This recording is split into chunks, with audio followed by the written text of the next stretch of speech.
This is Jared Horak for today's RacingDigest.com, and this is my Today's Racing Digest video for Saturday, December 2nd, 2017. We're going to do the 8th race, with the 10th race from Aqueduct, the Grade 1 Cigar Mile. For 3-year-olds and up, 1 mile on the main track, and this is a 1-turn mile. Last week we got Hunt home, my top choice in the Seabiscuit Handicap at Del Mar to wrap up that Del Mar meet, and let's see if we can make it back-to-back video winners. And in this 10th race at Aqueduct, we have a 10-horse field, starting with number 1, Mind Your Biscuits. He was 3rd in the Breeders' Cup Sprint, and he got a 150 final rating in that one. He's a 7-furlong specialist, but he is one of the fastest in the stretch. He got a 23.1 final fraction last time out, and he also got a 155 CPR number. So he's got competitive numbers, and if he can go that extra furlong, as I said, he likes 7 furlongs best, but if he can get that extra furlong to 1 mile, he could be a late threat. Seymourdi, 6-1 morning line. He's number 2, and he's 2 for 2 at Aqueduct. He's 4 for 4 in 1 mile races. He did get a 152 final rating at Laurel back in March, and then he got a 158 final rating on July 31st and a 104 fire rating. Those were strong numbers, and if he can earn those kind of numbers, he's certainly going to be a big threat in here. And he's been pointing to this race for months. His 7-furlong prep in the Bold Ruler. He's usually up on the pace, but that day he rallied from the back of the pack. He finished 4th. He was finishing up nicely, and he's galloped out in front of the field. So that was a strong effort, and obviously just a prep for this. They've been pointing to this one, and he looks set to run a big race. He should be prominent throughout. Number 3, Just Call Kenny. Laurel, 9-furlong stakes race last time. A 149 final rating. That puts him in the mix, except that he is 0 for 7 in 1 mile races, and he's facing 1 mile specialists in here. Tom's Ready, number 4. He got a 143 final rating, winning that Grade 3 Bull Ruler last time out. But he's 2 for 6 at 1 mile as well. He'll try to get involved late. Americanized, number 5. He got a 156 final rating at 7 furlongs last time at Del Mar. That was on November 3rd. He's got early pressing speed. He got a 153 CPR rating that day. He's improving for sure.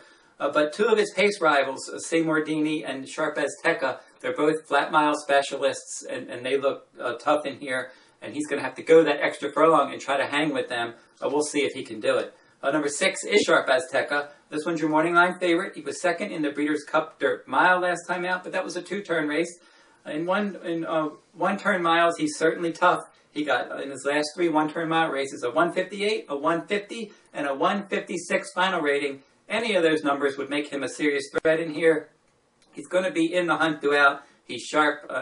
Sharp Azteca is sharp, but the Breeders' Cup Dirt Mile is the race that he was really pointing to, and now he's going to try to finish his year with another strong effort. Balkan's Forge will be number 7. He earned from 132 to 135 final rating range in his last 4, just not quick enough to compete with these. Practical Joke is number 8, that could certainly be used. He's got stalking speed. He's 5 for 5 in 1-turn races, and he got a 150 final rating in the Grade 1 Allen Jerkins. That was at Saratoga on August 26th, and that was a 7-furlong race. But he can handle a mile, especially around 1 turn. He was 4th in the Breeders' Cup Dirt Mile last time out, but he's 0 for 6 in 2-turn races. And back around 1 turn, he's certainly going to be a tough threat in here, probably stalking at least 3 or 4 pace horses. Number 9, Summer Revolution. His best final rating in a stakes race was a 143, and that you have to go back to August of 2016 to find that one. He doesn't seem quick enough. And then number 10, Beasley. He did get an improved 140 final rating, finishing 3rd last time out in the Bold Ruler, but again, he's an element that's going to have to run quicker. So my top 4 in Aqueduct Race 10, the Grade 1 Cigar Mile. My top 4 contenders, number 2, Seymourdi is my top choice. We're going to make number 8, Practical Joke, my second choice. We are going to make number 6, Sharp Azteca, the third choice, and then Mind Your Biscuits, number 1. We'll wrap up my top 4, and here's how we're going to play this one. We're going to make a win wager on number 2, Seymourdi. We're going to play an exacta. Number 2, Seymourdi, on top of number 1, number 6, and number 8. My other 3 choices. And then we're going to come back and we're going to play an exacta with the 1, 6, 8 on top of the 2. That's Mind Your Biscuits, Sharp Azteca, Practical Joke on top of number 2, Seymourdi, and then 2 trifectas. Those same 4 contenders, we're going to put number 2 and 8 on top, and then 1, 2, 6, 8 with 1, 2, 6, 8 in 2nd and 3rd, and then 1 more trifecta. We're going to put the 2, 6, and 8 on top. We're going to put all in 2nd, and then we're going to key number 1, Mind Your Biscuits, in 3rd. If you're interested in this complete digest for Aqueduct for Cigar Mile Day 2017, including 4 stakes races. You can find that in the product section at today'sracingdigest.com. That will wrap up this week's video. Be back next week with another stakes race from around the country.